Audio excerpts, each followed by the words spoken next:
we are talking about iLites. Let's go.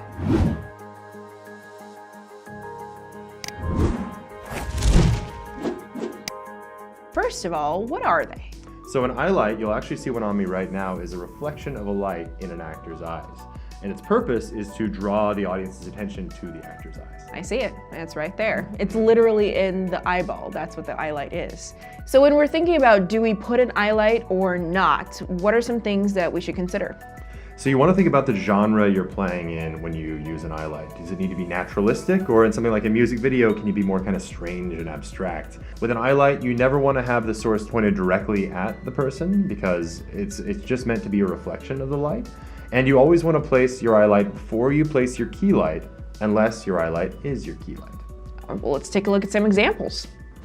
All right, so for our first setup, it was more of a traditional eye light setup that we had here. I see sort of two eye lights gleaming in her eyes. What were those? The first thing I set up was a 120D skipping into like a silver reflector placed on the floor to create like a really low eye light just in the bottom of her eyes. And the second thing was an MX with 2 layers of diffusion placed directly above the camera, creating a second sparkle a little bit higher up. So I noticed that you first place it and then you pan it off because you don't want that direct light on the subject. Why not?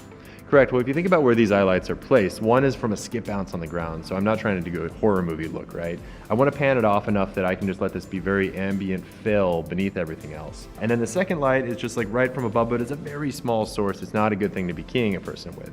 So again, you pan it off until you don't feel the effect of the light on the face, or you barely do, but you still see the reflection in the eyes, and that's the sweet spot with eye lights. So I noticed you had a third light playing in the scene, which was your key light. What was that? That was a 300D with a light dome on it, basically creating a softbox, and that was my soft key light. The reason I placed the other 2 lights first was because I wanted to make sure that those weren't going to be my key. I had them panned off enough that it would just be an ambient fill, but then my 300D would overpower all 3 of them and create my third and largest light in the eyes. Well, let's check that out.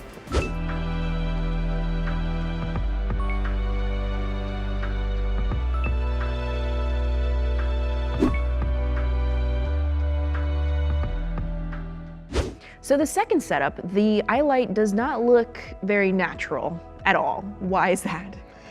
This is for the purposes of like a music video or kind of an abstract setup, something where you're allowed to like kind of get weird with the lighting. So what created those streaks down the center of her pupils? So we took 2 RGB quasars and we put them on either side of the camera lens, just right next to the lens, and we had them vertical, a little bit lifted up. And then in between the quasars, we also had an MX, an Aputure MX, and we had it panned off just a little bit so it wouldn't spill, it wouldn't be the key light for the subject, but it would still create a nice reflection in the eyes more than just a cat's eye. Yeah, so those lights were the eye lights, but they also were the key lights, at least those quasars were, right? Yes, that's true. The key and the eye light were the same unit. And sometimes that's how it goes, like what you're looking at right now. And then you had another light there off to the side. What was that? That was the 120D. That was being handheld by my grip Braden. He was just lifting it up and down, basically just there to create a lens flare, something on the edge.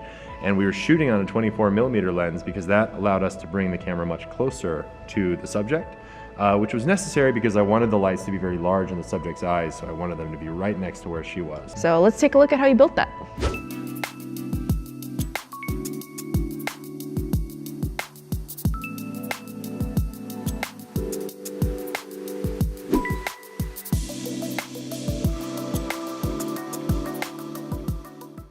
So the last lighting setup is actually, looks really difficult, but it's only 2 lights. It looks like an old camera that took a flash photo and created the red eye effect.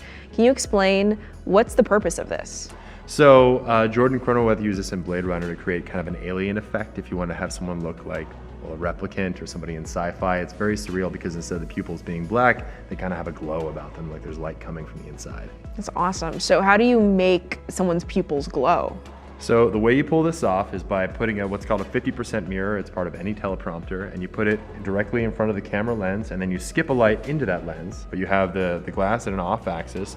You shoot at a 45-degree angle, it bounces back. And so if you were standing in front of the camera when you're doing this effect, you would see just a light emitting from the middle of the lens. That's what it looks like. I know you used a Mini 20C for that, which is a color temperature adjustable light, but did you notice any difference between the different color temperatures that you were trying? Going between 3200 and 5600, I didn't really see a big difference in terms of the color inside of the pupils.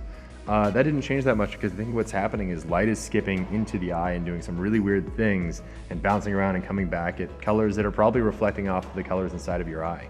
Yeah, I mean, there's a reason why it's called the red eye effect and not the green eye or purple eye effect. And what other light did you have off to the side? I had a 120D going through a Bowens reflector, and it was creating just an edge light, just to create a more three-dimensional feeling. Awesome, let's take a look.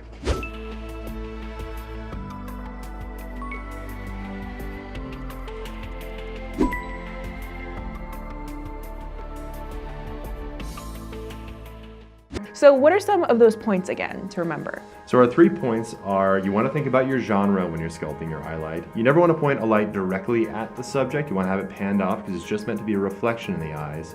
And you always want to place your eye light before you place your key light, unless your eye light is your key light. To play devil's advocate, sometimes you don't need an eye light at all. I know we've been talking about eye lights this whole episode, but there are so many examples of popular TV shows and movies where they don't even need an eye light to create drama or to create intrigue.